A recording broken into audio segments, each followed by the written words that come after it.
आज आपको पता चलेगा। लेकिन आज हम सबसे पहले एक खुशखबरी आपको देना चाहते हैं, इसलिए हम आपको राम मंदिर में धर्म ध्वजा की स्थापना दिखाएंगे। लेकिन उससे पहले एक तस्वीर देखिए जिसमें आपको प्रधानमंत्री मोदी धर्म ध्वजा की स्थापना के दौरान भावुक होते हुए नजर आएंगे। भक्ति और आस्था से उनका शरीर कांपने लगा था। यह एक ऐतिहासिक क्षण है और धर्म ध्वजा को थामने के बाद वो अपनी भावनाओं पर ऐसा लगता है काबू नहीं कर पाए। सबसे पहले आप यही तस्वीर देखिए, क्योंकि आज इस तस्वीर की देश भर में बहुत चर्चा हो रही है।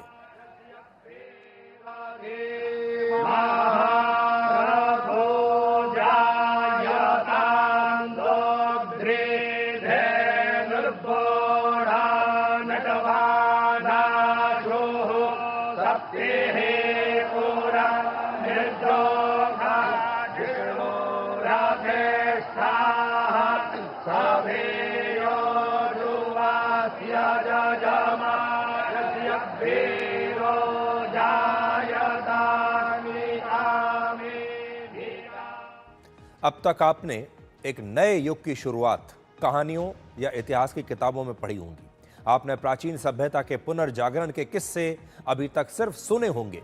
लेकिन आप और हम और भारत की ये पीढ़ी बहुत सौभाग्यशाली हैं जो एक नए युग की शुरुआत अपने जीवन काल में होते हुए देख पा रही हैं। राम मंदिर की धर्म ध्वजा सिर्फ एक ध्वज नहीं है, ये भारतीय सभ्यता के पुनर्जागरण का ध्वज है और ये एक नए आध्यात्मिक युग की शुरुआत है।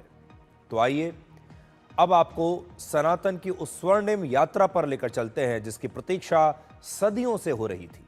महाभारत का एक श्लोक है, धर्मो रक्षति रक्षितः, जिसका अर्थ है जो धर्म की रक्षा करता है धर्म उसकी रक्षा करता है। यही भारतवर्ष और सनातन का सूत्र वाक्य भी है। करीब 500 वर्षों के संघर्ष के बाद आज अयोध्या के राम मंदिर पर एक बार फिर से धर्म ध्वजा की स्थापना हुई है और इसके साथ ही राम मंदिर आज संपूर्ण हो गया। सनातन की मान्यता के अनुसार मंदिर 2 चरणों में संपूर्ण होता है। पहला, जब मंदिर में देवता की प्राण प्रतिष्ठा होती है, और दूसरा, जब मंदिर के शिखर पर धर्म ध्वजा स्थापित होती है। और ऐसा होने तक मंदिर को अधूरा ही माना जाता है। और आज इस धर्म ध्वजा के साथ एक बार फिर से अयोध्या धाम में पूर्ण वैभव की स्थापना हुई है। और इस विश्वास, आस्था और गौरव की प्रतीक्षा हमारे देश में पिछले 500 वर्षों से हो रही थी। लेकिन इस दौरान सनातन धर्म को मानने वालों का विश्वास कभी भी मर्यादा पुरुषोत्तम श्री राम में कम नहीं हुआ। सनातन में अयोध्या को भारतीय सभ्यता की राजधानी माना जाता है। आप कह सकते हैं अयोध्या हमारी आध्यात्मिक राजधानी है। इसलिए ये धर्म ध्वजा सिर्फ एक केसरिया झंडा नहीं है, ये सनातन के स्वाभिमान की वापसी का प्रतीक है। और अब एक बार फिर से अयोध्या की वही पुरानी भव्यता लौट आई है। राम मंदिर निर्माण के संघर्ष का तीसरा और आखिरी अध्याय ये धर्म ध्वजा है। तो आप याद कीजिए, इसका पहला चरण अगस्त 2020 में राम मंदिर के भूमि पूजन और शिलान्यास के साथ शुरू हुआ था। दूसरा चरण जनवरी 2024 में राम मंदिर की प्राण प्रतिष्ठा के साथ पूरा हुआ। और अब आज धर्म ध्वजा के साथ ही राम मंदिर संपूर्ण हो गया है।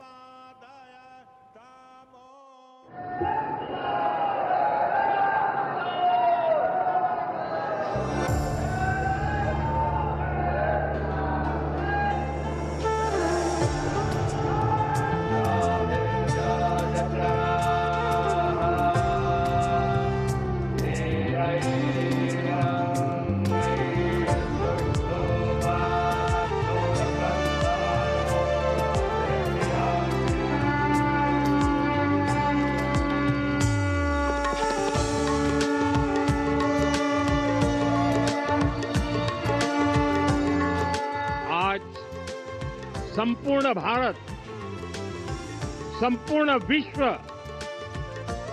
राममय है। सदियों का संकल्प आज सिद्धि को प्राप्त हो रहा है।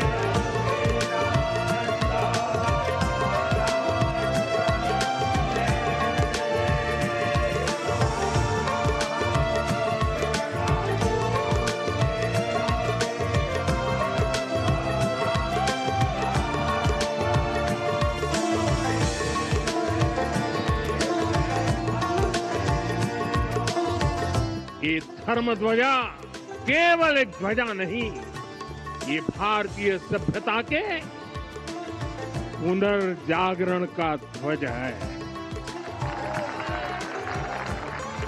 ये ध्वज संकल्प है, ये ध्वज सफलता है, ये ध्वज संघर्ष से सृजन की गाथा है, ये ध्वज सदियों से चले आ रहे स्वप्नों का साकार स्वरूप है।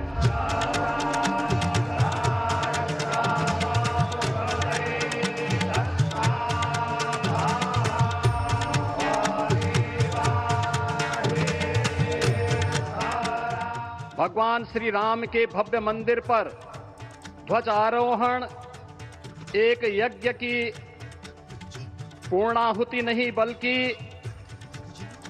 एक नए युग का शुभारंभ है। रोज ये इच्छा मन में व्यक्त करते रहे कि मंदिर बनेगा बनेगा, बन गया।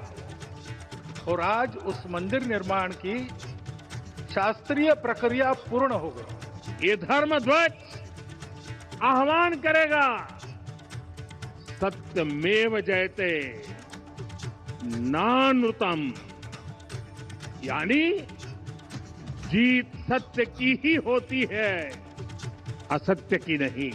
सियावर रामचंद्र की, सियावर रामचंद्र की जय सिया राम।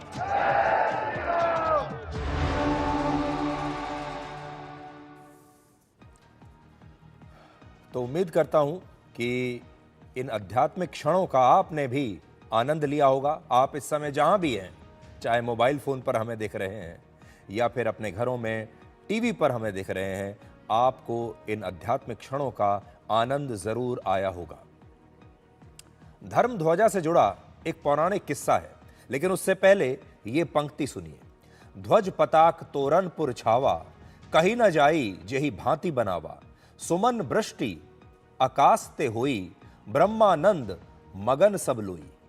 ये जो चौपाई है, ये गोस्वामी तुलसीदास द्वारा रचित रामचरितमानस की है और हिंदी में इसका मतलब है कि जब लंका विजय के बाद भगवान श्री राम अयोध्या लौटे थे, तब पूरी अयोध्या को केसरिया रंग के ध्वज, पताका और तोरण से सजाया गया था।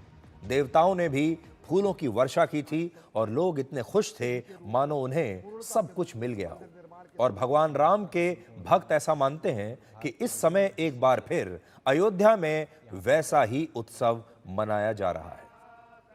अयोध्या के राम मंदिर की प्राण प्रतिष्ठा के 673 दिनों के बाद प्रधानमंत्री मोदी और आरएसएस प्रमुख मोहन भागवत ने इस मंदिर के शिखर पर धर्म ध्वजा स्थापित की और आज सुबह 11:50 पर अभिजीत मुहूर्त में मंत्रोच्चार के साथ राम मंदिर के शिखर पर यह केसरिया ध्वज फहरा दिया गया। सबसे पहले आप सनातन से जुड़ी इस अद्भुत घटना की तस्वीरें देखिए।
ये धर्म ध्वजा आज दुनिया भर के 120 करोड़ हिंदुओं के सपनों को साकार कर रही है। सोचिए, आज से 11 साल पहले क्या आपने कभी ये कल्पना की थी कि एक दिन आपके जीवन काल में ऐसा भी आएगा जब रामलला एक टेंट से निकलकर एक भव्य मंदिर में स्थापित हो जाएंगे और अयोध्या एक भव्य धाम बनेगा। और ये धर्म ध्वजा उसी संघर्ष का प्रतीक है। ये ध्वज संकल्प है, ये ध्वज सफलता है, ये ध्वज संघर्ष से सृजन की गाथा है, ये ध्वज सदियों से चले आ रहे स्वप्नों का साकार स्वरूप है। आने वाली सदियों और सहस्त्र शताब्दियों तक ये धर्म ध्वज प्रभु राम के आदर्शों और सिद्धांतों का उद्घोष करेगा। ये धर्म ध्वज आह्वान करेगा, सत्यमेव जयते नानृतम, यानी जीत सत्य की ही होती है, असत्य की नहीं। ये धर्म ध्वज उद्घोष करेगा, सत्यम एक पदम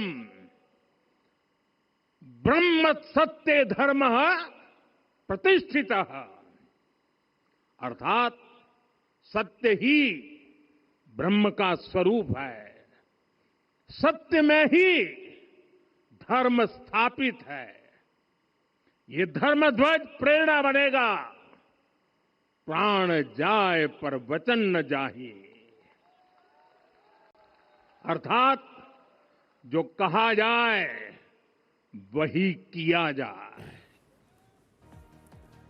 राम मंदिर की इस ध्वजा की लंबाई करीब 22 फीट और ऊंचाई 11 फीट है। ये करीब 42 फीट ऊंचे ध्वज स्तंभ पर लगाया गया है, जिसे राम मंदिर के 161 फुट ऊंचे शिखर पर स्थापित किया गया है।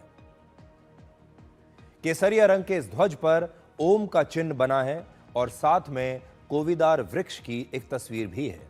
और सनातन धर्म में कोविदार को एक शुभ वृक्ष माना जाता है, जो शौर्य, पवित्रता, आस्था और सकारात्मक ऊर्जा का प्रतीक है। श्री राम सूर्यवंशी हैं और सूर्यवंश के राजाओं के ध्वज पर सदियों से यही प्रतीक मौजूद रहा है। और इस ध्वज पर सूर्य देवता भी हैं, जो विजय का प्रतीक माने जाते हैं। इस केसरिया झंडे को एक मजबूत पैराशूट फैब्रिक से बनाया गया है, जो पैराशूट में इस्तेमाल किया जाता है, वही कपड़ा जिसे पैराशूट में इस्तेमाल किया जाता है। और इसीलिए इस कपड़े पर तेज हवाओं और मौसम का कोई असर नहीं होगा। और इस झंडे का वजन करीब 2 से 3 किलोग्राम के आसपास है और इसे अहमदाबाद के एक पैराशूट विशेषज्ञ ने तैयार किया है। धर्म ध्वजा स्थापित करने से पहले प्रधानमंत्री मोदी ने आरएसएस प्रमुख मोहन भागवत के साथ मंदिर की पहली मंजिल पर बने राम दरबार में जाकर पूजा और आरती की। इसके बाद उन्होंने रामलला के दर्शन किए और प्रधानमंत्री मोदी आज रामलला के लिए नए वस्त्र और एक पारंपरिक पंखा लेकर भी पहुंचे, जिसे कहते हैं चमर।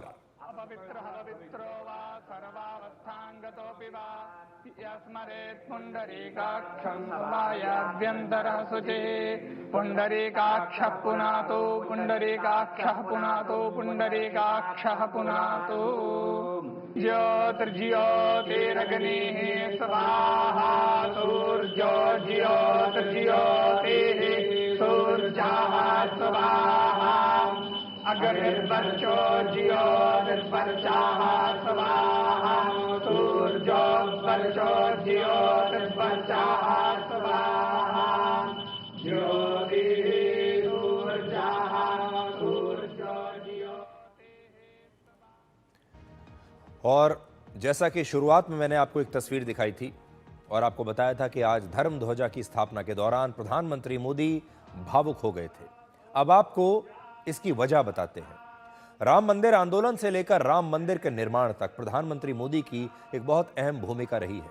वर्ष 1990 में लाल कृष्ण आडवाणी ने सोमनाथ से अयोध्या तक एक रथ यात्रा की शुरुआत की थी और यही रथ यात्रा राम मंदिर आंदोलन का सबसे बड़ा राजनीतिक मोड़ साबित हुई थी।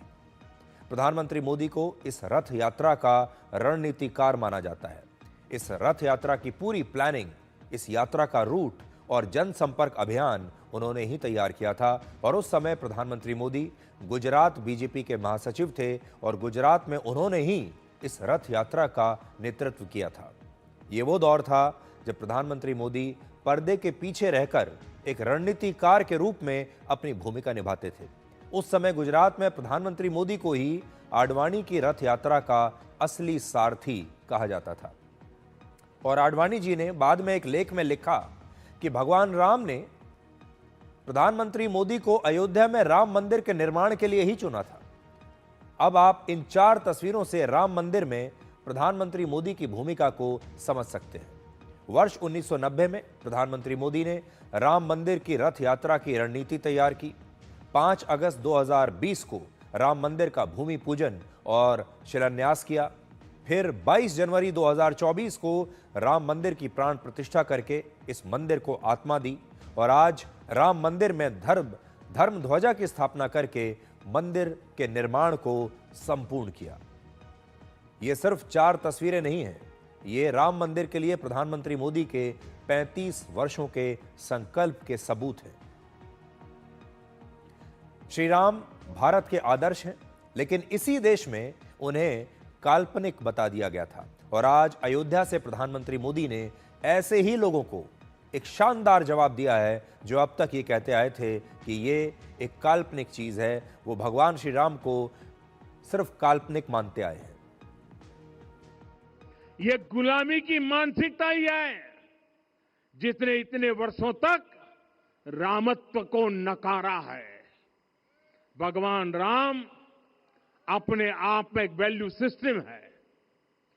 ओरछा के राजा राम से लेकर रामेश्वरम के भक्त राम तक और शबरी के प्रभु राम से लेकर मिथिला के पाहुन राम जी तक भारत के हर घर में, हर भारतीय के मन में और भारतवर्ष के हर कण कण में राम है।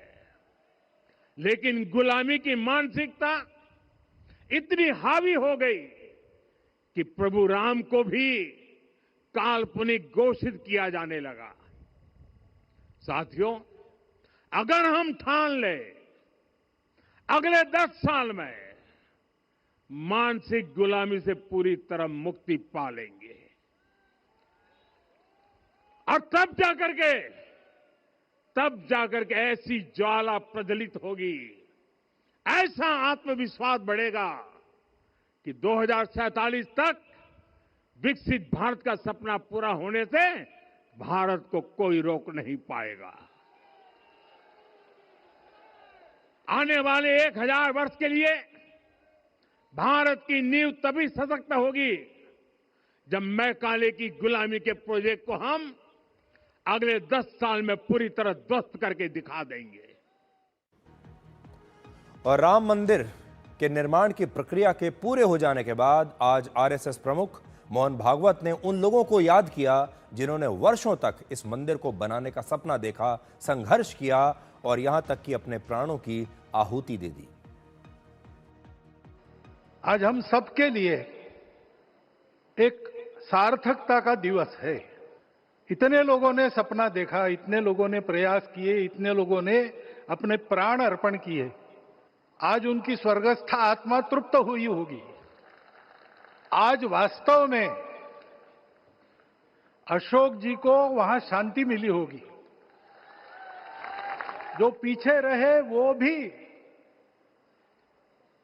रोज ये इच्छा मन में व्यक्त करते रहे कि मंदिर बनेगा बनेगा, बन गया। और आज उस मंदिर निर्माण की शास्त्रीय प्रक्रिया पूर्ण हो गई, ध्वजारोहण हो गया। राम राज्य का ध्वज जो कभी अयोध्या में फहराता था और संपूर्ण विश्व में अपने आलोक से सुख शांति प्रदान करता था, वो ध्वज आज फिर से नीचे से ऊपर चढ़ता हुआ और अपने शिखर पर विराजमान होता हुआ हमने अपनी आंखों से देखा है, इसी देह में देखा है। आज का दिन बहुत खास है क्योंकि आज सिख धर्म के 9वें गुरु तेग बहादुर जी का 350वां शहीदी दिवस भी है। उन्होंने 24 नवंबर 1675 को कश्मीरी हिंदुओं को मुगल बादशाह औरंगजेब से बचाने के लिए अपनी शहादत दी थी। और राम मंदिर सिर्फ सनातन धर्म ही नहीं बल्कि सिखों की भी एक साझी विरासत है।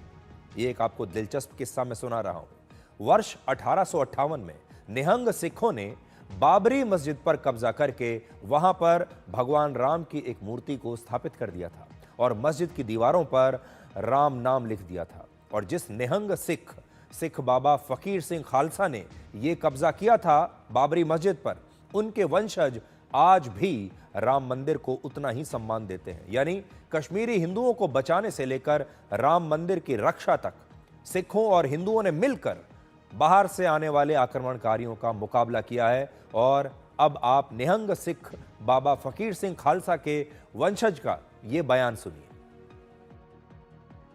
ये जो राम मंदिर की जो सबसे पहले जिन्होंने वहां पे जाके मुसलमानों से कब्जा लिया, मैं उन्हीं के खानदान से, उनकी अंशवंश से 8वीं पीढ़ी से हूँ। वो हमारे बुजुर्ग थे, वो निहंग सिंह थे, वो गुरु का खालसा था। जो गुरु के खालसे ने 1858 में जो काम किया, हम उसी परंपरा को आगे लेके जाएंगे। हम भी सनातन का एक हिस्सा हैं, हमारा ही ये धर्म है, हम ही जो हैं जिन्होंने इसको बचाया। अब आप अयोध्या के विकास का ये राम मंदिर अध्याय देखिए।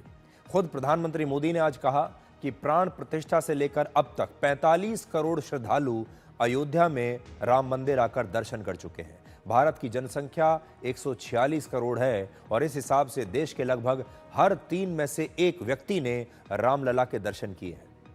अभी सिर्फ टूरिज्म से ही अयोध्या में लगभग 12,500 करोड़ रुपए तक की कमाई हो रही है, जो वर्ष 2028 तक 18,000 करोड़ रुपए हो सकती है। पूरे उत्तर प्रदेश में बढ़ते टूरिज्म से सरकार को 20 से 25,000 करोड़ रुपए का अतिरिक्त टैक्स रेवेन्यू मिल सकता है। श्रद्धालुओं की बढ़ती संख्या को संभालने के लिए अयोध्या में 85,000 करोड़ रुपए का निवेश किया जाएगा और वर्ष 2031 तक अयोध्या में रहने वाले हर एक व्यक्ति के मुकाबले 10 श्रद्धालु आएंगे। अभी अयोध्या की जनसंख्या करीब 25 लाख है, यानी सालाना कम से कम 2.5 करोड़ श्रद्धालु यहां आएंगे। असली आंकड़ा इससे कहीं ज्यादा हो सकता है। श्रद्धालुओं की वजह से वर्ष 2024 से 25 के बीच राम मंदिर ट्रस्ट की कुल आय 327 करोड़ रुपए रही और राम मंदिर देश का चौथा सबसे ज्यादा कमाई करने वाला मंदिर बन गया है, जहां लोग सबसे ज्यादा पैसा देते हैं। और अयोध्या में 20,000 नई नौकरियां मिलेंगी और सिर्फ मंदिर परिसर में ही करीब 1,000 नौकरियां उत्पन्न होंगी। तो अयोध्या एक आध्यात्मिक राजधानी अब भारत की बन गया है और साथ ही आध्यात्मिक राजधानी जब कोई शहर बनता है तो उस शहर में रहने वाले लोग, उनके जीवन में क्या बदलाव आता है, यह भी अभी आपने देखा। अब एक और बड़ी दिलचस्प बात आपको बताते हैं। क्या आप जानते हैं कि भगवान राम के नाम के साथ चंद्र क्यों लगा है? हम उन्हें भगवान रामचंद्र क्यों कहते हैं? पौराणिक कथाओं के मुताबिक लंका से भगवान श्री राम के लौटने के बाद अयोध्या में एक बहुत बड़ा उत्सव हुआ और भगवान सूर्य ने अपना रथ वहीं रोक दिया। नतीजा यह हुआ कि अयोध्या में करीब 1 महीने तक दिन चलता रहा, रात हुई ही नहीं। यानी एक दिन जो है वो 1 महीने तक चला, क्योंकि सूर्य देव वहीं पर रुक गए, जिसकी वजह से चंद्रदेव भगवान श्री राम का दर्शन करने के लिए बहुत तत्पर थे और वो दर्शन नहीं कर पा रहे थे। वो नाराज थे, रो रहे थे, दुखी थे, क्योंकि चंद्रदेव को लगता था कि जब तक सूर्यदेव जाएंगे नहीं तो रात होगी नहीं और चंद्रदेव कैसे आएंगे। तो लगातार कहते रहे कि सूर्यदेव जब तक यहां रहेंगे तब तक मेरी बारी नहीं आएगी और मैं भगवान श्री राम के दर्शन कैसे करूंगा। तब भगवान श्री राम ने चंद्रदेव को इंतजार करने के लिए कहा और उन्हें अगली बार उन्होंने भरोसा दिया कि जब मैं अगला जन्म लूंगा तो मैं चंद्रवंश में लूंगा।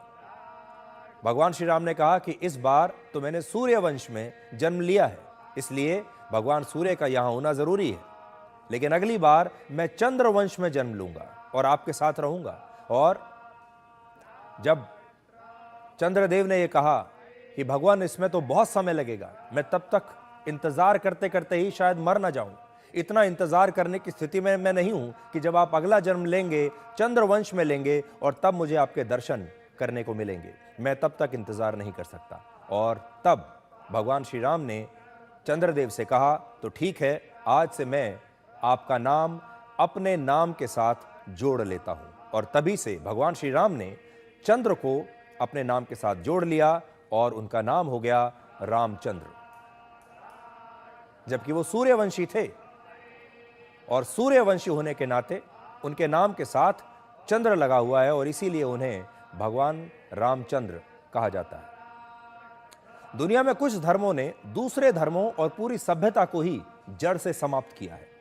इजिप्ट के देवता आज एक म्यूजियम का हिस्सा बनकर रह गए हैं। ग्रीस यानी यूनान के देवता अब आपको सिर्फ कविताओं में मिलते हैं। रोम के देवता सिर्फ ग्रहों और कैलेंडर में सीमित होकर रह गए हैं और महान एज़टेक और इंका सभ्यता के देवता सिर्फ किताबों में बचे हैं। लेकिन हमारी सनातन परंपरा के साथ कुछ अलग हुआ है। सिर्फ सनातन में ही ऐसा हो सकता था। सनातन के मूल्य, आदर्श और संघर्ष की वजह से हमारी धर्म ध्वजा आज भी लहरा रही है और आज भी स्थापित है। आज के इस कार्यक्रम की एक और खास बात यह है कि धर्म ध्वजा के इस कार्यक्रम में राम मंदिर आंदोलन से जुड़े करीब 7,000 लोगों को और कार सेवकों को खास तौर पर बुलाया गया था। ये वो लोग हैं जिन्होंने राम मंदिर के निर्माण के लिए संघर्ष किया, जेल गए और बहुत सारे परिवार तो ऐसे हैं जिनके लोगों ने अपनी जान की कुर्बानी दे दी।